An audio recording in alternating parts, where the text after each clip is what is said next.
Alors, quels sont les changements climatiques au Sahel et comment ce dérèglement affecte les enfants, les jeunes?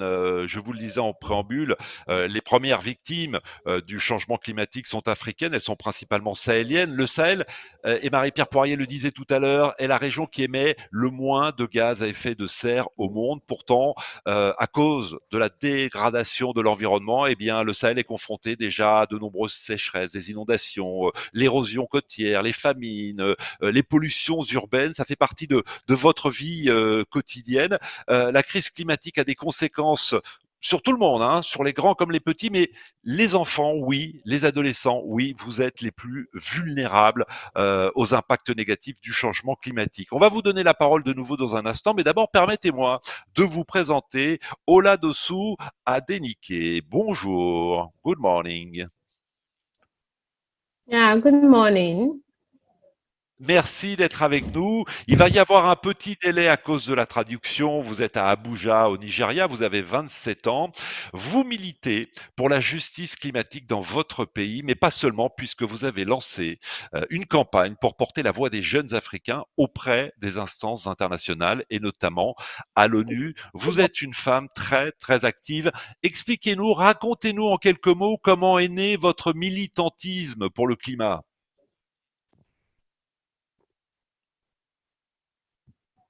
Hello. Vous nous entendez? Yeah, I can't understand because I'm speaking English. So, Ah, so vous n'entendez basically, pas la traduction? Oladosu, we'd like to understand how your activism, climate activism, was born. Could you tell us about how it all started for you? Okay, very well. Thank you. Um, I first of all understand the reality of the climate change crisis. When I schooled in the food basket of the nation in Benue State, so I understand the fact that there are Oladosu, just a second, I'll need to translate. Il faut d'abord comprendre la réalité de la crise climatique. J'habite dans ce qu'on appelle le grenier du Nigeria. So there I saw the clashes between the farmers and the herdsmen. J'ai vu beaucoup de conflits entre les fermiers et les éleveurs.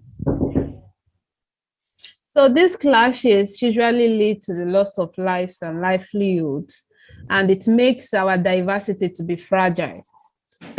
Ces conflits nous mènent à beaucoup de pertes de vie et de moyens de subsistance, et c'est ce qui crée des périodes traumatiques pour nous tous.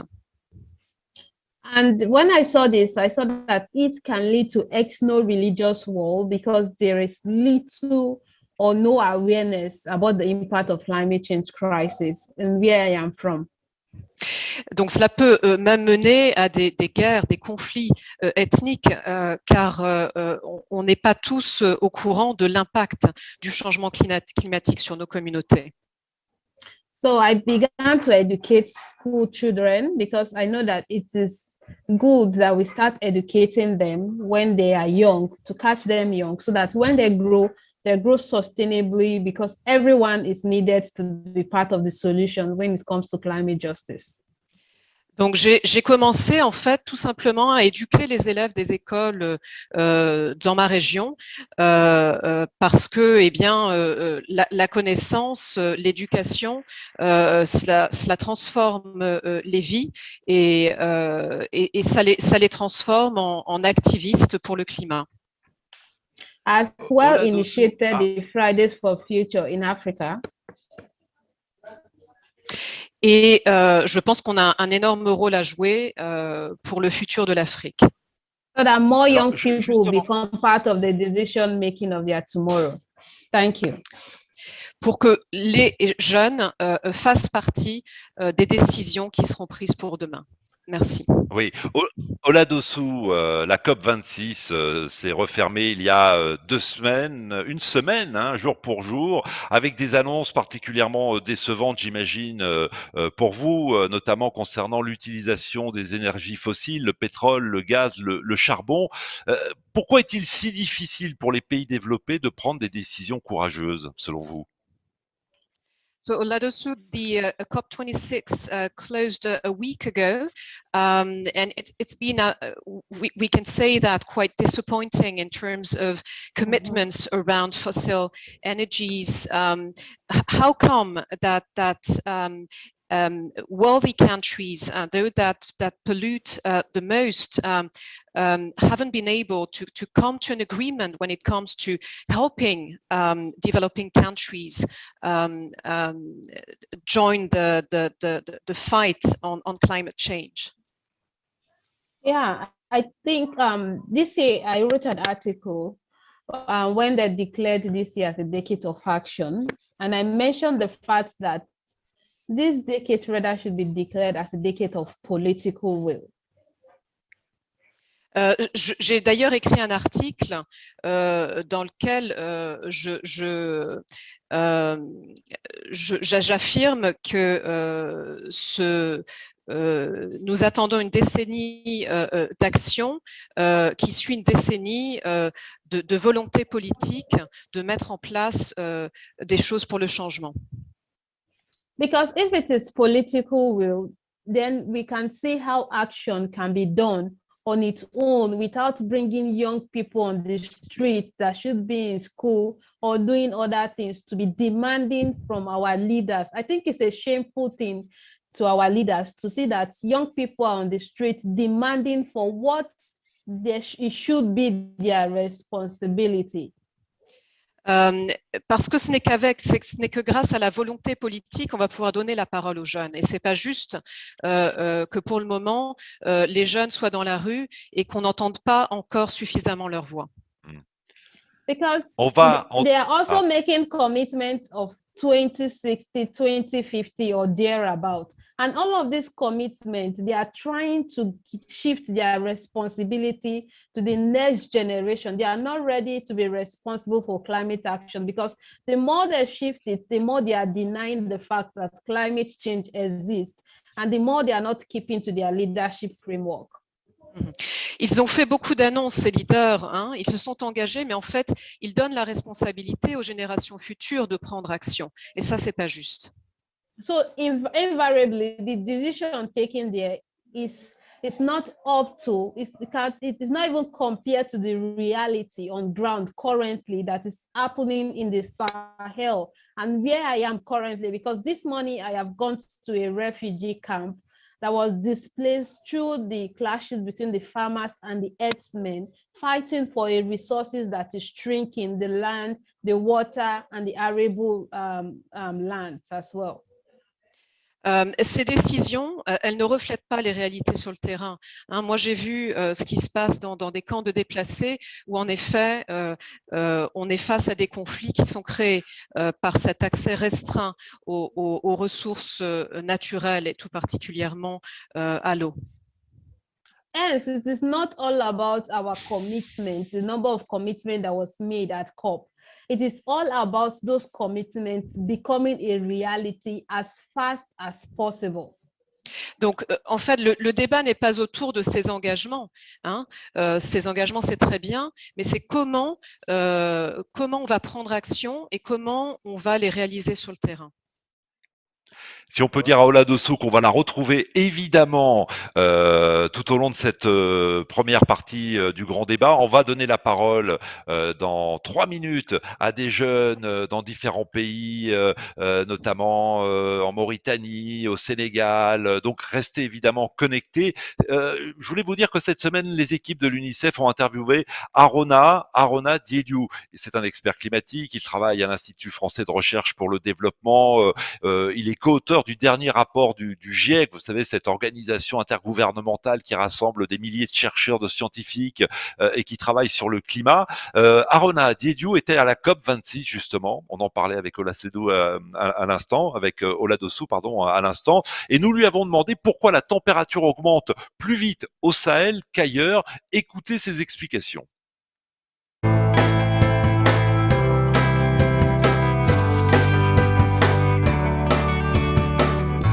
Alors pourquoi la température augmente au Sahel plus vite qu'ailleurs? Je dirais plutôt pourquoi la température augmente sur les terres plus que sur les océans. Donc, parce que c'est un problème qui ne concerne pas seulement que le Sahel. Ça s'explique par le fait que les terres ont une plus faible capacité thermique que les océans. Hein, la capacité thermique, c'est une grandeur qui mesure la quantité de chaleur qu'il faut transmettre à un corps pour augmenter sa température d'1 degré. Okay. Il faut moins de chaleur, en gros, pour chauffer les terres, voilà, que pour chauffer l'océan. L'autre facteur qui entre en jeu, c'est vraiment l'effet de serre, la chaleur due à l'effet de serre additionnel dû au gaz émise par les activités humaines. Okay. Cet effet de serre additionnel va contribuer à augmenter la chaleur dans les basses couches et donc à augmenter non seulement la température sur les terres, et en particulier sur les zones arides comme le Sahel, à perturber ce qu'on appelle le bilan d'énergie en surface. Okay. Que comme il n'y a pas assez d'humidité du sol dans les zones arides, cet effet de serre, cette chaleur additionnelle, va plutôt jouer sur le flux de chaleur sensible qui, lui, va augmenter aussi encore plus la température des terres. Parce qu'en fait, au Sahel, il y a une incertitude, c'est que quand vous prenez le Sahel central, il est prévu qu'il y aura plus de pluie. Le fait qu'il y ait plus de pluie pourrait apporter plus d'humidité et donc indirectement atténuer ce fameux réchauffement. Voilà. Donc, mais ça, c'est vrai essentiellement sur la zone centrale du Sahel. Quand vous prenez des pays comme l'Est du Mali, le Niger, Burkina, Tchad, jusqu'au Soudan. Voilà.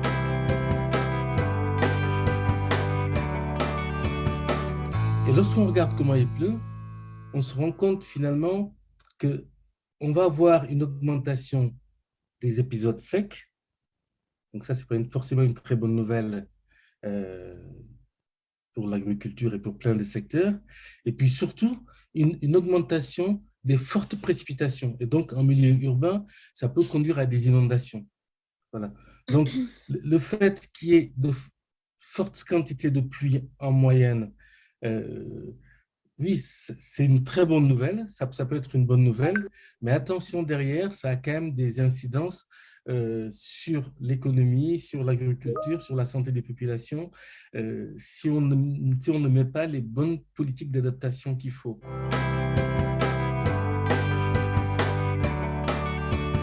Il est important, en tout cas, que les plus grands pollueurs aujourd'hui, les pays qui émettent le plus de gaz à effet de serre, pensent réellement à s'engager effectivement dans cette transition énergétique pour qu'on puisse atteindre les objectifs de l'accord de Paris. Ça, c'est une première chose.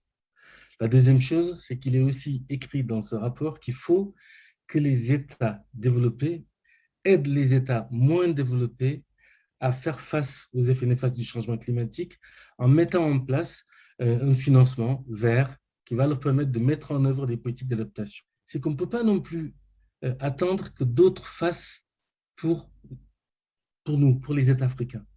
Hein? Il y a des actions que les uns et les autres, au niveau national, local, au niveau régional, peuvent mener sans forcément attendre qu'il y ait de l'argent qui vient d'ailleurs, sans forcément attendre que d'autres fassent le premier pas.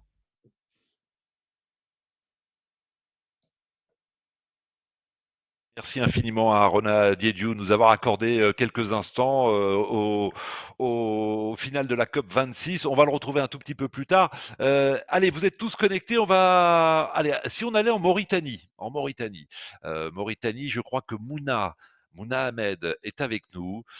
Bonjour Mouna Ahmed. Bonjour, Quel âge as-tu?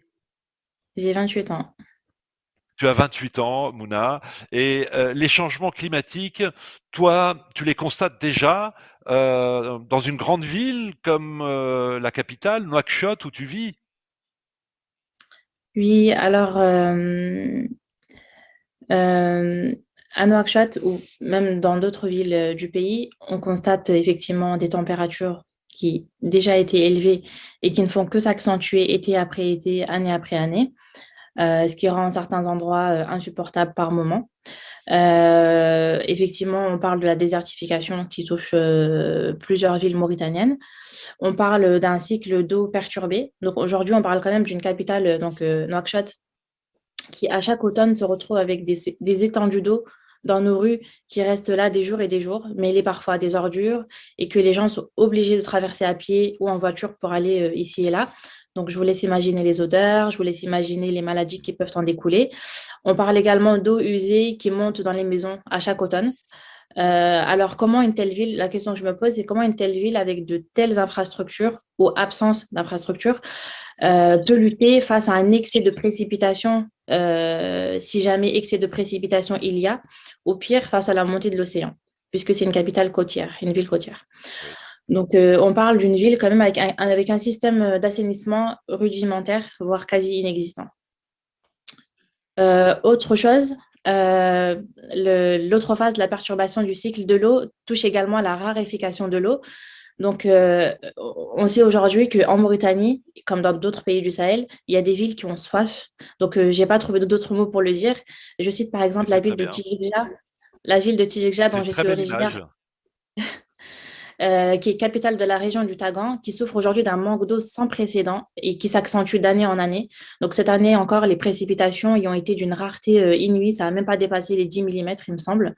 Et pourtant, il s'agit d'une ville où il y a des producteurs, des agriculteurs, des producteurs de dattes, de l'élevage.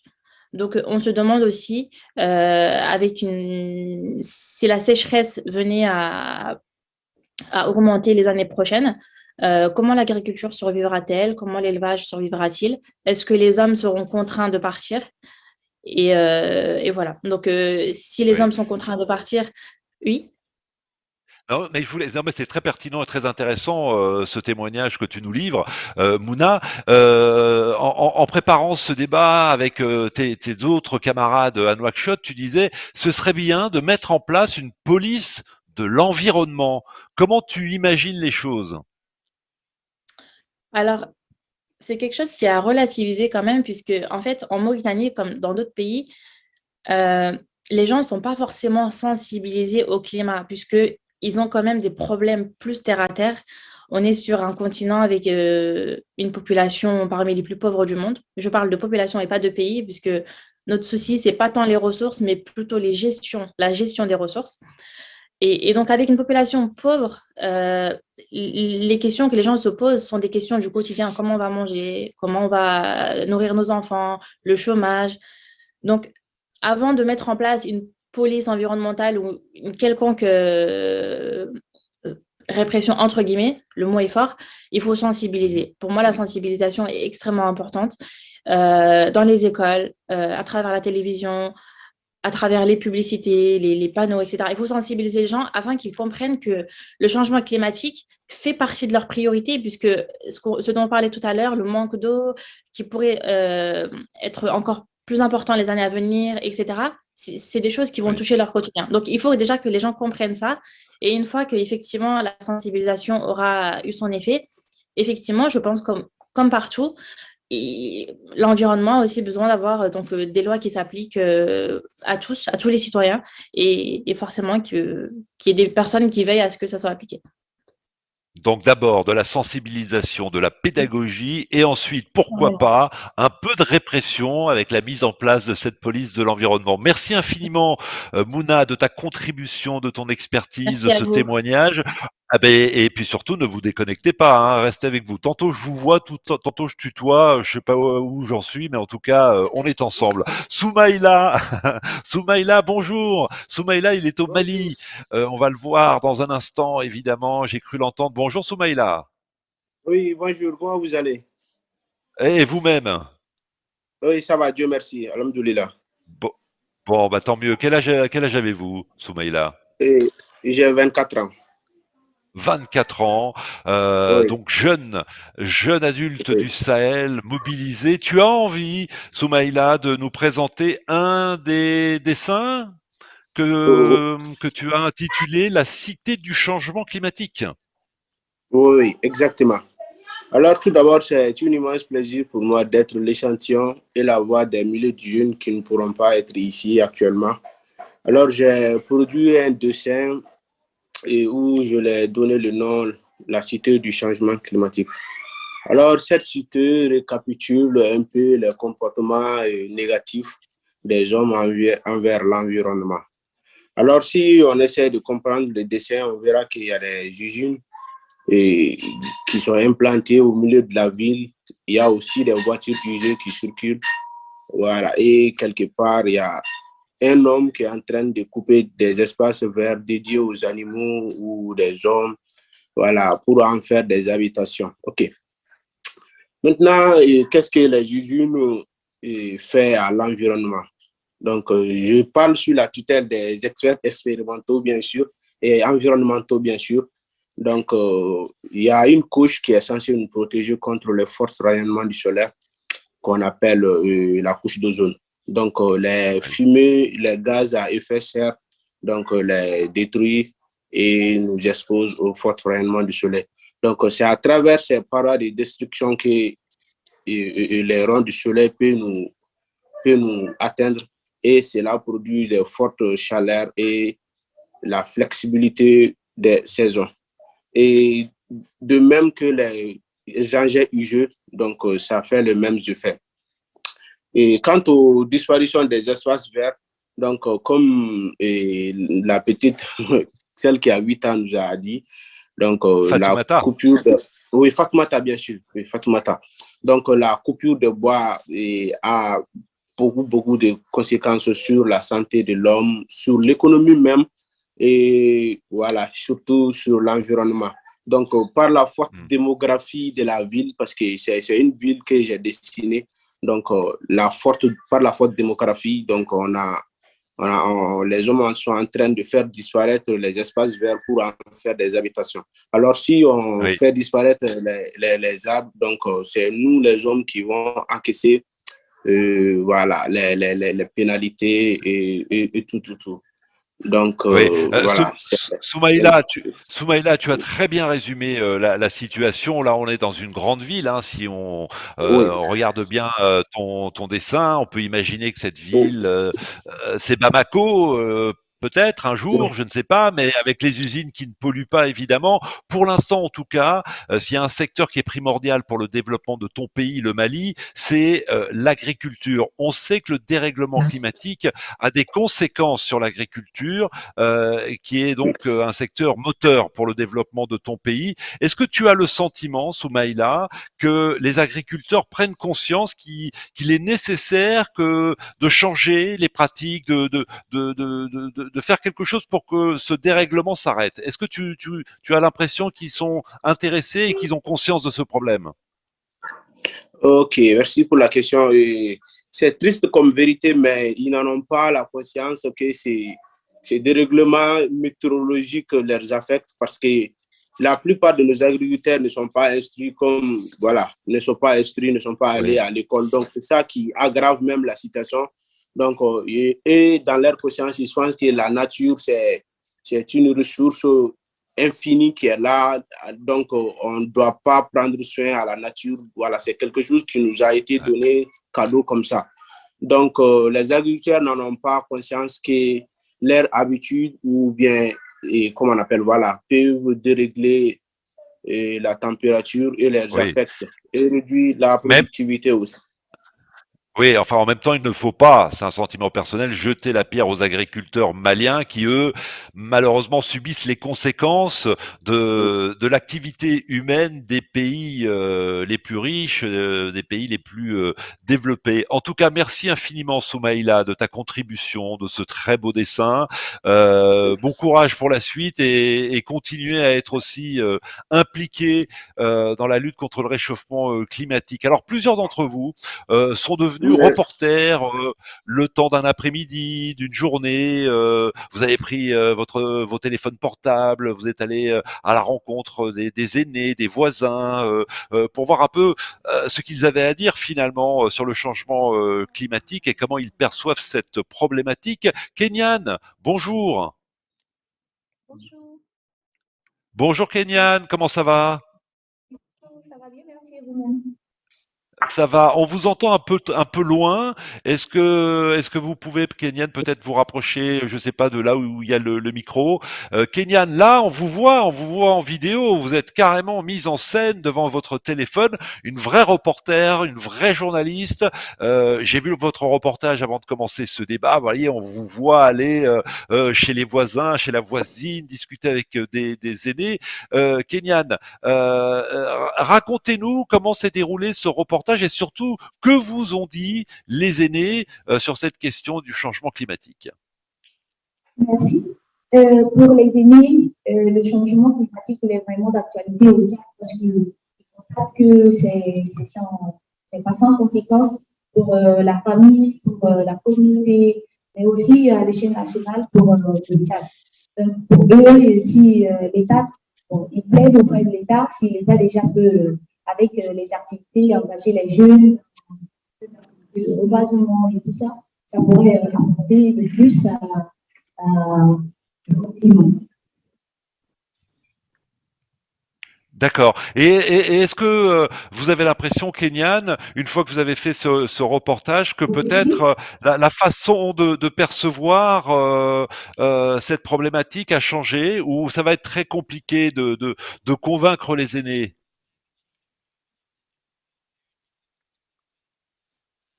Ah, on a un petit problème technique avec Kenyan au Tchad. On va la retrouver dans un instant. On est, on va dire les choses. Hein, on est en direct, comme à la télévision. Parfois, même les plus grandes chaînes internationales sont confrontées à des problèmes techniques. On va retrouver Kenyan dans un instant.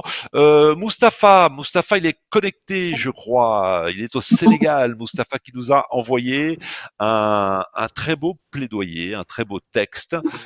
Mustapha, est-ce que vous êtes là? Oui, Je oui, vois. Juan, je suis là. Ah, bonjour. Comment ça va, Mustapha? Je vais bien, Dieu merci, alhamdoulilah, et vous? Bah, moi, parfait. Moi, je suis ravi. Je suis heureux. Sur un petit nuage ce matin, j'ai l'impression d'être connecté à toute la jeunesse du Sahel, dont vous faites partie, Mustapha. Alors, vous nous avez envoyé un beau texte dans lequel vous dialoguez avec un grand-père, un chauffeur de taxi, une commerçante. Expliquez-nous, racontez-nous l'esprit de ce plaidoyer. D'accord, avant tout, j'aimerais vous remercier pour cette initiative et puis remercier UNICEF et toutes les organisations qui se sont jointes pour la tenue de ce débat. Donc, comme vous le dites, j'ai eu à écrire un, un texte pour essayer un peu d'illustrer la perception du changement climatique dans notre pays. Bon, dans le texte, vous remarquerez que des, j'ai mis en scène des personnes qui représentent en gros la société. Un grand-père, un commerçant, un chauffeur de bus, un étudiant.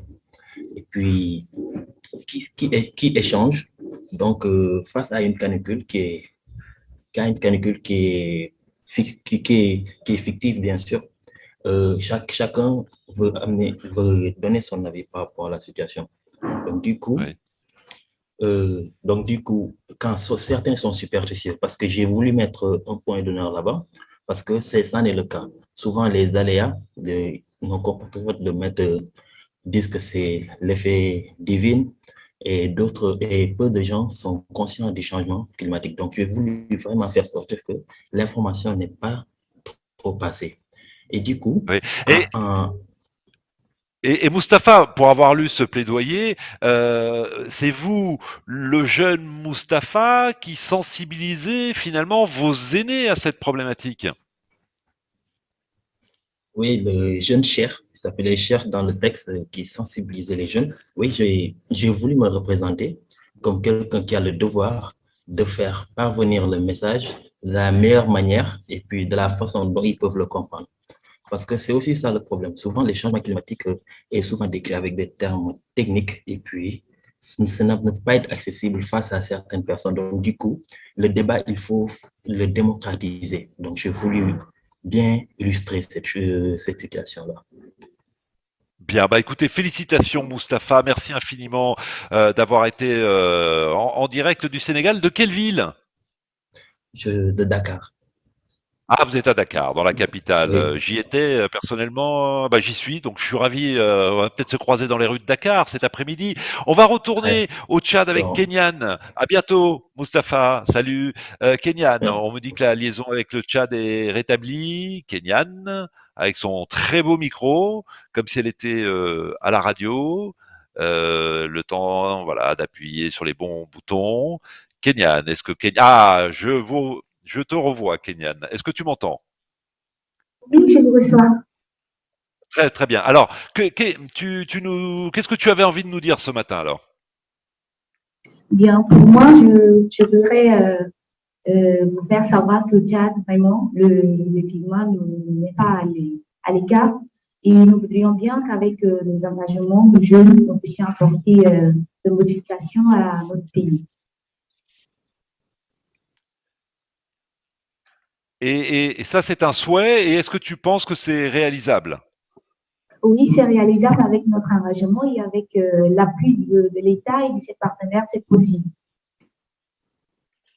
D'accord. Et tu te sens impliqué à 200, 300%? Je peux même dire à 500%, pourquoi pas. D'accord. Très, très bien. Bon, est-ce que tu veux rajouter quelque chose avant qu'on donne la parole à d'autres? Bien, comme vous m'aviez demandé avant, si c'était facile dans mon reportage, moi, Oui. dans le reportage, oui, j'ai eu des grandes personnes que j'ai demandé pour vous comment vous voyez le changement climatique et tout ça, mais ces personnes étaient d'abord joyeuses de partager ce moment avec moi parce que pour eux, c'est des choses qui d'emblée ne se font pas. Bon, pour eux, beaucoup de personnes est venues auprès d'eux auparavant pour demander de pareilles questions, mais si je suis arrivée à leur poser la question, ils étaient joyeux de s'exprimer sur la question et de dire ce qu'ils pensent sur la question. Mhm. D'accord.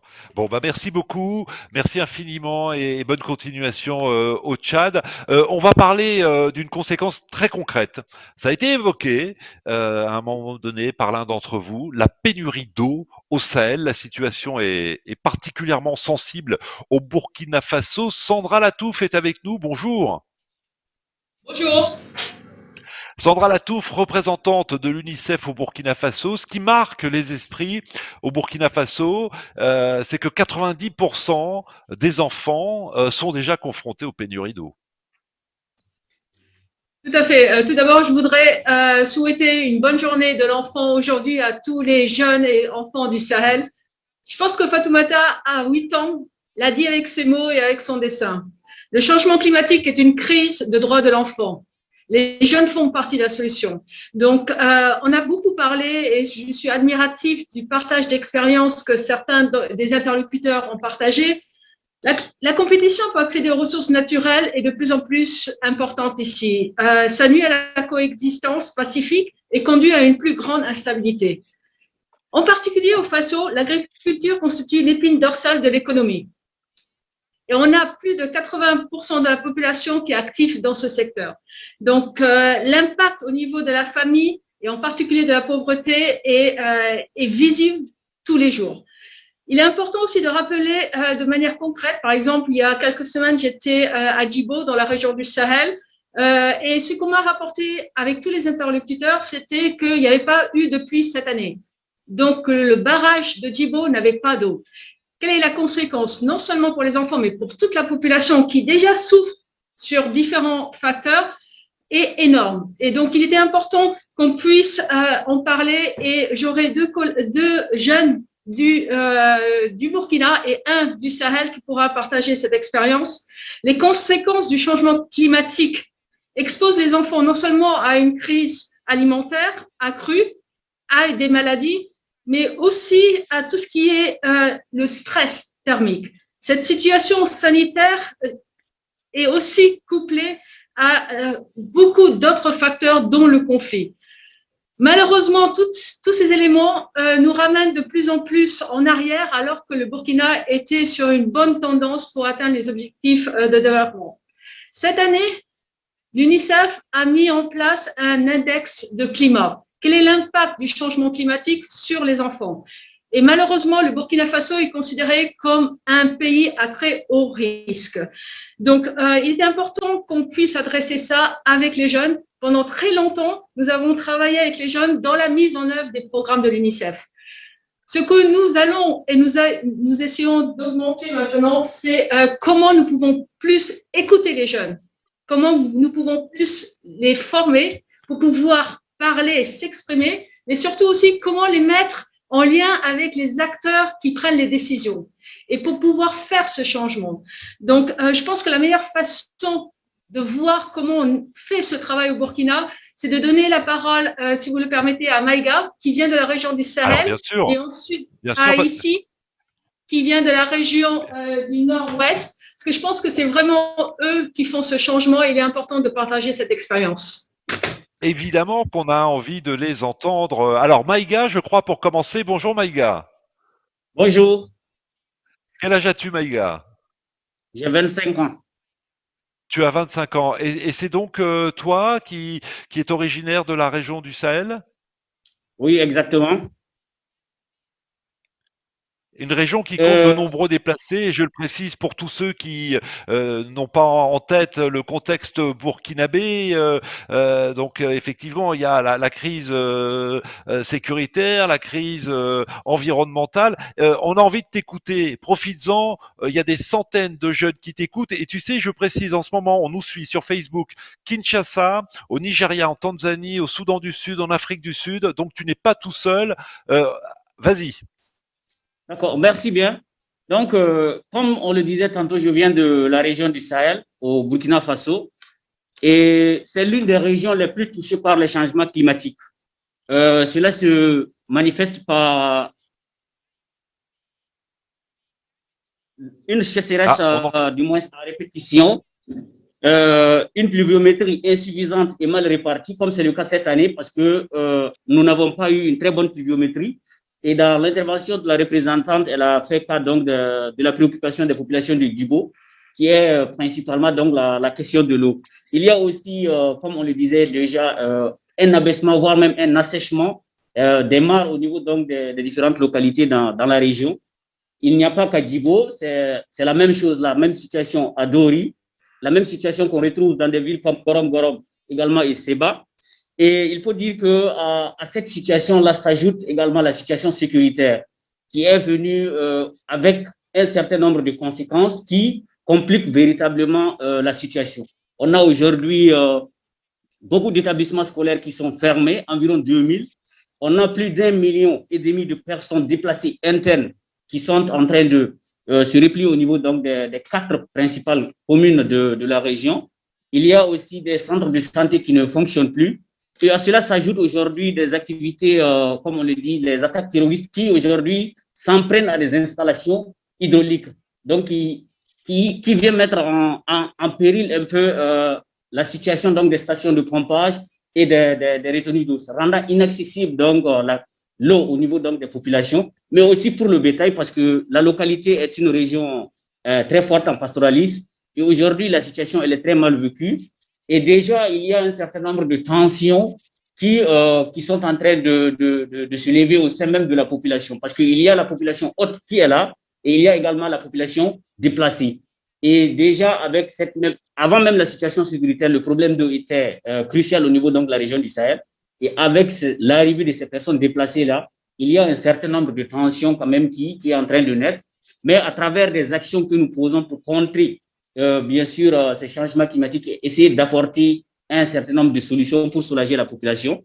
Il y a des activités de sensibilisation qui sont menées pour permettre en tout cas de promouvoir à la fois la paix et la cohésion sociale et de voir véritablement comment on peut pallier à ce problème d'eau là au niveau de la région du Sahel. Donc, il y a à la fois cette pénurie, il y a le stress et il y a aussi les conflits qui sont donc au niveau de la localité. Merci infiniment, Maïga, pour ce formidable état des lieux de la situation au Sahel, la région du Sahel, région dite des trois frontières. Je crois, vous disiez, Sandra, qu'il y avait Isis à vos côtés? Ouais, exactement. Je vais lui donner la parole. Donc, c'est une autre Alors, région du pays qui a une problématique qui est spécifique. Oui, bonjour. Je suis Isis bonjour. et je suis de la région du centre-ouest et j'ai 21 ans. Il faut dire qu'ici au Burkina Faso, nous comptons 13 régions. Et dans les 13 régions, les jeunes s'organisent en structures associatives pour essayer de trouver des solutions pour pallier au problème du changement climatique et de la pénurie d'eau qui existe au Burkina Faso. Comme Maïga l'a si bien dit, il n'a pas assez plu au Burkina Faso et l'eau est en manque. Et il y a déjà la sécheresse, mais aussi il y a le problème d'eau qui est là. Donc, au Burkina Faso, nous organisons des séances de sensibilisation pour essayer de pallier à ce problème-là. Et comment se passe cette sensibilisation?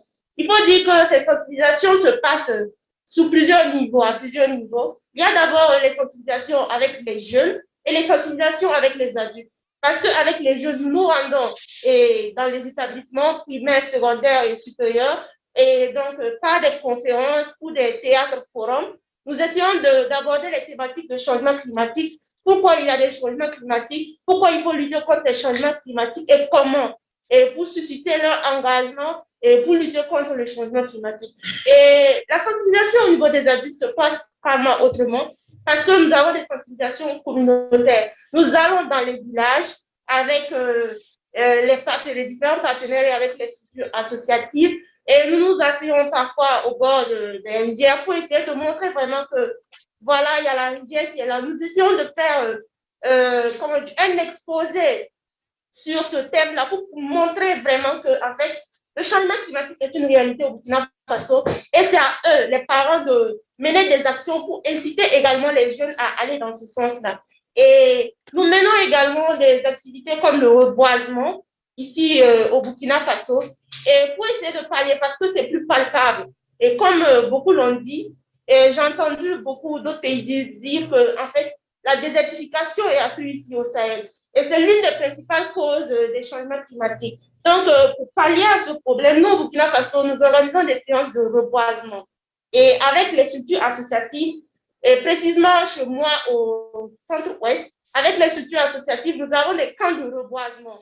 Et cette année, nous avons tenu un camp de reboisement à Sabou. Voilà, pour ceux qui connaissent le Burkina Faso, et voilà, à Sabou, où nous avons planté 1200 arbres.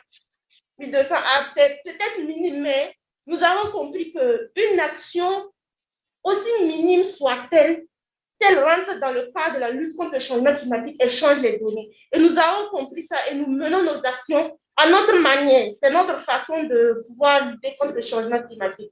Il faut également noter qu'il y a une action très, très louable que les jeunes de la région du Boukoul du Moun même, j'ai mon camarade qui est là, M. Abdoulaye, je ne sais pas si on peut le voir, qui On recycle le voit. voilà, des sachets plastiques et qui les transforme en pavés écologiques. Voilà, on recycle les sachets plastiques. Déjà, ça atténue la nature. Et ensuite, on les transforme en... Voilà, je ne sais pas si vous pouvez bien voir le pavé.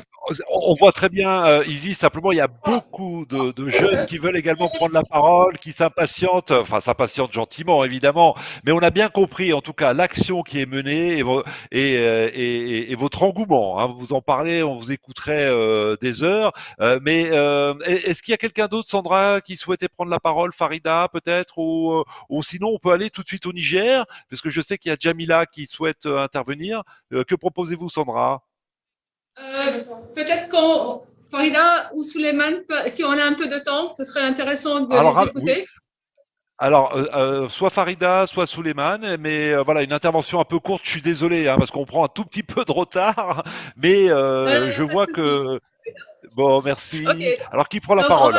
Farid. Si vous permettez, on va donner la parole à Farida, et elle a 12 ans.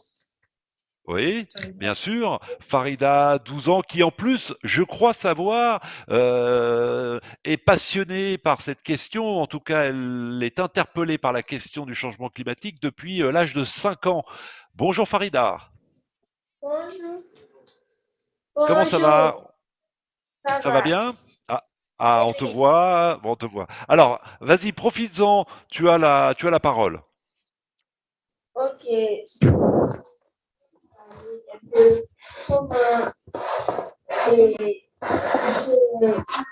Alors, peut-être, peut-être rapprocher le micro parce que on entend mal, Farida.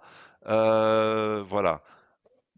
Allez, Donc, Farida, comme si tu étais à la maison, ne sois pas intimidé. Il y a la caméra, il y a du monde, il y a des centaines d'autres jeunes qui te regardent, mais tout va bien. ok, donc quand j'avais 5 ans, j'aimais beaucoup les fleurs. Donc, à mes 7 ans, j'ai commencé à aimer les arbres fruitiers et c'est ainsi que j'ai demandé à ma tante qu'on m'achète quelques petites plantes. Et c'est grâce à ces plantes que j'ai pu faire un jardin et maintenant elles produisent. Donc, vers mes 8 ans, je n'en pouvais plus de voir les gens acheter des sachets plastiques et je suis encore allée voir ma tante pour qu'elle me mette, pour qu'elle me mette, pour que je sois membre d'un club qui lutte contre les déchets plastiques. Donc, après ça, maintenant, le club là, s'appelle Réseau des jeunes sahéliens pour le climat. Et c'est Oui. depuis ça que j'ai commencé maintenant à prendre soin de l'environnement. Et également, je sensibilise mes camarades en classe à l'école pour qu'ils jettent les, les déchets plastiques dans les poubelles et qu'ils prennent soin de l'environnement. Et également, je les sensibilise aussi car vraiment, vraiment, la question de l'environnement est Oui. une urgence. Donc, agir ou périr, tel est le choix à faire au changement climatique. Donc, à cette journée de l'enfant, j'invite également tous les enfants à, à faire comme moi. Donc, Bon, bah voilà que bravo, j'ai. bravo en tout cas. J'espère que tu seras un modèle à partir de maintenant pour d'autres enfants qui te voient en ce moment. En tout cas, félicitations. Je sais que c'était pas évident pour toi de prendre la parole, mais voilà, on est tous un peu timides, hein, mais voilà, au final, ça s'est très bien passé. Et le plus important, c'est que le message, lui, est passé. On va ouvrir le débat à d'autres jeunes, puisque là, on avait essentiellement des jeunes du Burkina Faso concernant cette problématique de l'accès à l'eau. Jamila est avec nous, je crois. Jamila, elle a 23 ans, étudiante en droit à l'université de Tawa. Et Jamila est très impliquée dans les ONG de jeunes. Jamila, êtes-vous là? Ah, je vous vois, mais je ne vous entends pas. Peut-être que, est-ce que vous avez appuyé sur le bon, voilà, le micro? Je- Non. Alors moi, vous m'entendez certainement, mais moi, je ne vous entends pas. On va peut-être régler ça. Non. Alors, non, non, on va y arriver. Je vois que tout le monde tout le monde s'y met pour essayer de connecter le micro. Non, non, non, non, on ne vous entend pas. Bon, on va essayer de retrouver Jamila dans un instant. Peut-être Yvette, est-ce que Yvette est là? Soit Yvette, soit Louis-Marie. Alors Louis-Marie, qui est avec nous. Louis-Marie, qui est, je ne sais plus dans quel pays, pour être honnête avec avec vous. Louis-Marie, Jamila ou Yvette, un des trois, on est en direct. Et alors on Merci, ça va retourne donc à maintenant? Jamila. Ah, mais vous savez quoi, je vous entends. C'est merveilleux la technologie quand elle fonctionne. Comment ça va, Jamila? Ça va bien. Ça va bien. Merci Ça infiniment. Je sais va. que c'était un peu compliqué le bouton. Alors, Jamila, la Oui. problématique concernant l'accès à l'eau dans un pays comme le tien, le Niger, est-ce que tu peux nous en parler en 2 petites minutes? Ok, d'accord, merci bien. Bon, ici au Niger, nous avons la pénurie d'eau qui alimente la pauvreté et les conflits au Sahel. Donc, c'est un problème que nous connaissons depuis longtemps, des années au Niger. Même si nos réserves en eau sont exceptionnelles, les régions ne sont toujours pas à l'abri de cette situation. Mais avec ça, la fois passée, on a eu le lancement officiel du président du ministère de l'Environnement après, avec YouReport Niger. YouReport Niger, donc, qui a ouvert un atelier qui a été organisé avec le ministre de l'Environnement plutôt dans les 8 régions pour réaffirmer, nous les jeunes, nous allons réaffirmer notre engagement, soutenir cette initiative au niveau local, régional et national.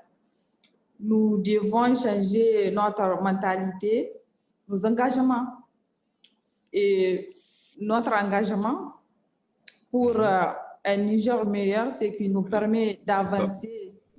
Ça va? Vous m'entendez? Oui, oui, très bien. Ah oui, oui, oui, très, très, très bien. D'accord, ce qui nous permet d'avancer, avancer dans le pays et résoudre les problèmes auxquels nous sommes confrontés. Bien, bah merci beaucoup pour ce message et j'en profite pour saluer tous ceux qui sont à tes côtés. Hein, tu n'es pas seul, donc bravo à vous tous et merci de votre contribution. Je parlais tout à l'heure de Louis-Marie. On me dit qu'il est là, Louis-Marie. Il a 16 ans. Louis-Marie au Cameroun. Bonjour Louis-Marie, comment ça va? Ça va bien. Ça va bien. Bonjour. Quel âge as-tu? Tu as bien 16 ans, c'est ça? Oui, il y a 16 ans. Tu as 16 ans. On est dans quelle ville au Cameroun? C'est Douala, À Bertois. Yaoundé? Bertois. Ah, d'accord. À l'est, à Bertois. À l'est, d'accord, très très bien. Bon, non, comme je ne savais pas dans quelle ville tu étais, c'est pour ça que je me permettais de te poser la question. Toi aussi, dans cette région-là, tu es concerné par cette problématique de l'accès à l'eau? Pas très directement, mais je peux dire, puisque nous sommes à l'est, la région la plus proche du Sahel. Donc, puisque si nous sommes aussi d'autant plus affectés par le changement climatique qui se déroule de leur côté, puisque plus ça va se dégrader, l'avancée du désert va finir par nous rejoindre de notre côté.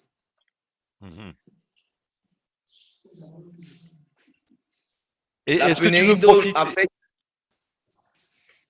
Vas-y, pardon, je croyais que tu avais terminé, mais vas-y, la pénurie d'eau affecte? La pénurie d'eau affecte en général leurs activités économiques et elle est généralement causée par leur surpopulation, l'augmentation de la chaleur, la rareté des pluies, l'avancée du désert causée par la coupe abusive des arbres, la pollution de l'eau par les déchets chimiques des industries. Et tout ça se manifeste par la dégradation de l'environnement jusqu'à la destruction de la couche d'ozone, l'épuisement de la nappe souterraine entraînant la famine et la pauvreté, les inondations qui détruisent les plantations par leur excès d'eau, les glissements des terrains qui entraînent d'énormes dégâts jusqu'aux pertes en vies humaines, le manque d'hygiène corporelle et alimentaire entraînant de nombreuses maladies, le stress hydrique imposant des efforts supplémentaires dans la quête de l'eau, surtout de l'eau potable, exposant les familles à des dangers comme les bagarres et les viols. Par exemple, dans le village de notre frère Eric, à Dantika, où les enfants, des filles en général, se lèvent aux environs de 3 heures pour se lancer à la quête de l'eau, car dans leur clivage ethnique, on veut que cette tâche soit réservée aux femmes, ce qui entraîne des problèmes comme la sous-scolarisation des enfants en général et celle des filles en particulier. Les mauvais résultats à l'école, car ceux qui y vont sont épuisés par tous les efforts fournis avant d'aller à l'école. D'autres préfèrent migrer vers d'autres régions à la recherche de terres cultivables et d'autres encore pour trouver de l'herbe fraîche pour leur bétail.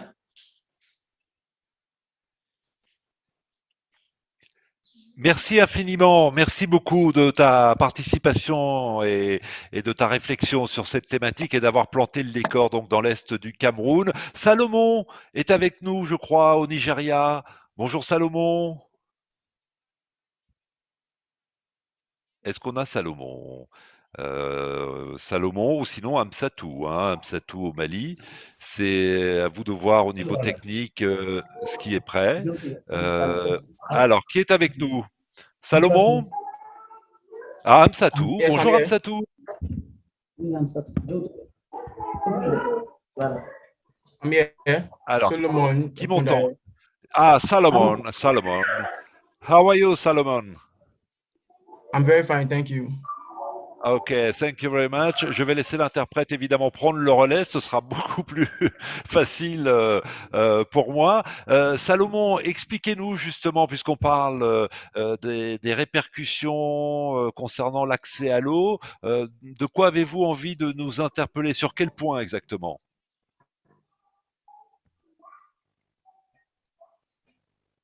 Can I get someone to translate for me, please? Ah, est-ce que quelqu'un peut traduire, s'il vous plaît, à Salomon? Alors, est-ce que quelqu'un peut traduire? Alors, on va essayer de régler le petit problème de traduction. Amsatou est-elle connectée? On m'avait dit oui tout à l'heure. Si on peut la voir maintenant, et comme ça, on pourra ensuite Oui, Amsatou est là, bonjour. retrouver. Oui, Bonjour Amsatou est là, Amsatou. bonjour. Bonjour, comment ça Amsatou est va? là, bonjour. Bonjour Amsatou.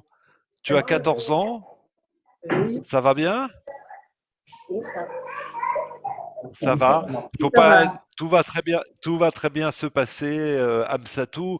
Toi, tu as fui ton village, le village de Bankas, lorsqu'il a été attaqué en 2019. Tu vis à Oui, Mopti oui, et à ton âge, 14 ans, tu prends les choses en main puisque tu aides les réfugiés, notamment en formant les enfants au respect des oui. règles d'hygiène en pleine pandémie. Et toi, ce que tu voulais dire ce matin, c'est que finalement, tu vois qu'il pleut de moins en moins, c'est ça? Qu'il fait de plus en plus chaud. Oui, oui, oui. Bon, bonjour. Comme Amsatou ne parle pas un peu français là, on traduit pour Ah, elle. d'accord. Donc, Amsatou Oui, peut très vous bien. dire et welcome awal. Taiki ne wayel tugul awal kam mo to ta san so to bi kedi ne he jango ni le ba kam war seda war fa he kam mo to ta san. Ok, Amsatou parle aussi, comme elle parle, comment dirais-je, la langue de son milieu, le Peul. Donc, je Le Peul, traduis oui, pour elle. Elle dit que les bien pluies sûr. sont rares ici. Les pluies se font rares et qu'il y a les vents violents aussi. Les vents sont trop violents et que, comment dirais-je, les arbres se font rares aussi. C'est ce qu'elle a constaté du changement climatique. Voilà. Et qu'elle veut vraiment que tout ça ne la change pas. Elle veut chercher une solution en tant que, comment dirais-je, déplacée de sa zone d'origine. Elle veut, avec les autres enfants, chercher des solutions pour ça. Très, très Ok, bien. merci. Et tu as envie. Et merci et bravo pour tout parce que tu te sens vraiment impliqué et tu vis en plus dans un contexte qui est particulièrement difficile. Merci d'avoir été avec nous, Amsatou. On va retrouver Louis-Marie alors au Cameroun. Louis-Marie au Cameroun. Oui. Je pense qu'on a réglé la question de la traduction simultanée. Alors, on parle en ce moment de l'accès à l'eau. Tu as la parole, profitez-en, allez-y. Par rapport à l'accès à l'eau, dans les régions du Sahel, les familles se retrouvent à parcourir de très longues distances à la recherche de l'eau. Elles se retrouvent donc, des filles et des femmes en général, puisque d'après les clivages ethniques, ce travail leur est réservé. Ce qui entraîne dans la sous-scolarisation des femmes et des filles. En général,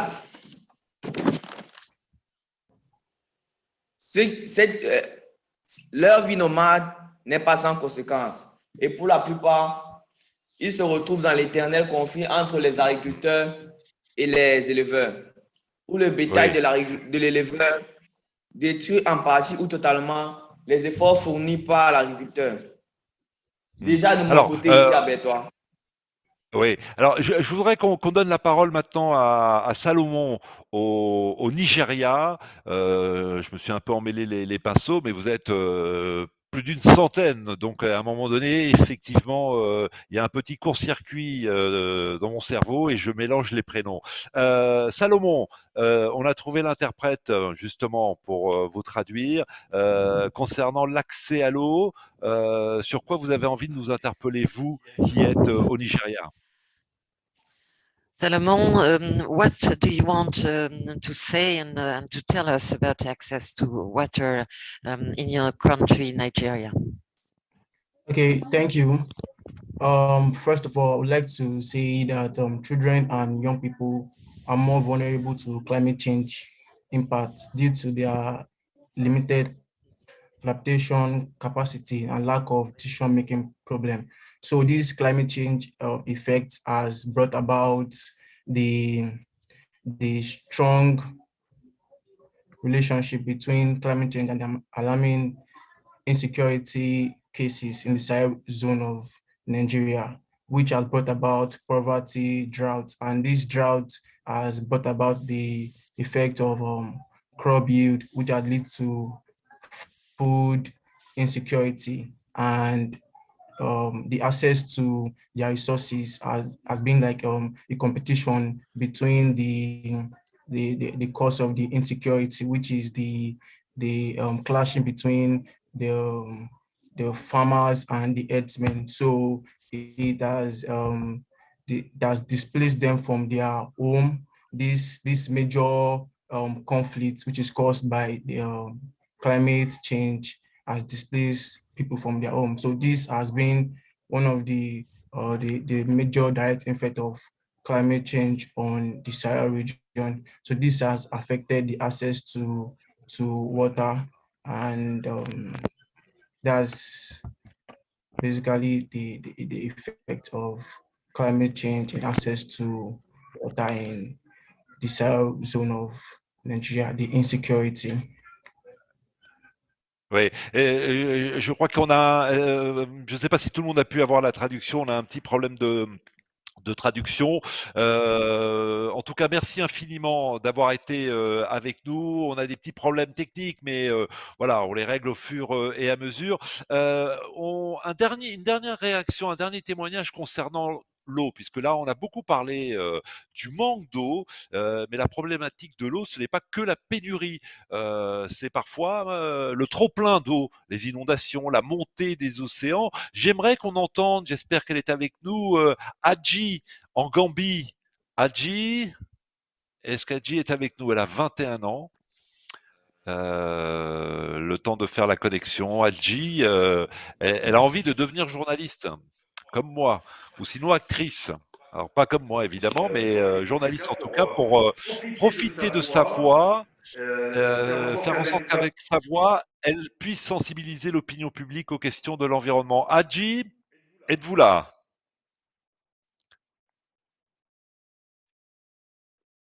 Alors, est-ce qu'on a Adji? Bon, on a un petit problème peut-être avec Adji. Sandra Latouf, vous étiez avec nous tout à l'heure entourée de plein de jeunes au Burkina Faso. Sandra Latouf, j'aimerais qu'on vous retrouve une petite minute tout de même avec tous les jeunes. Et voilà, on est à Ouaga et on va parler maintenant des. Ah, on a un petit problème de son, me dit-on, avec Ouagadougou. Vous nous entendez à Ouagadougou? On vous entend. Sandra s'est déplacée pendant une minute. C'est Adrien de la communication de Bonjour, l'UNICEF.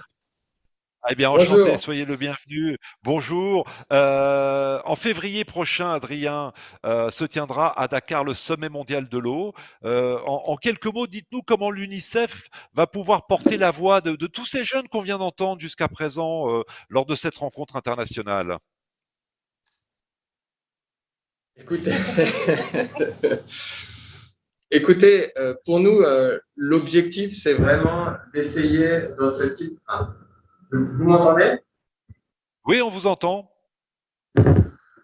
L'objectif pour nous, c'est de coaliser toute la parole et l'engagement des jeunes qui sont autour de nous au Burkina Faso et de multiplier les canaux de communication, que ce soit en ligne ou hors ligne, avec les YouReporters, avec les jeunes, avec de plus en plus d'initiatives que nous développons. Et on espère que ce débat public que nous sommes en train de faire aura pour résultat de porter la parole des jeunes dans les plus hautes instances. Et on espère que ce débat pourra aller jusqu'au forum de Dakar, pourra aller dans les prochaines COP et pourra aller vraiment jusqu'au plus haut niveau et aux plus hautes instances. Oui, merci infiniment. Je voudrais qu'on s'intéresse maintenant aux initiatives qui sont mises en place, aux projets qu'il faut impulser pour lutter contre le réchauffement climatique.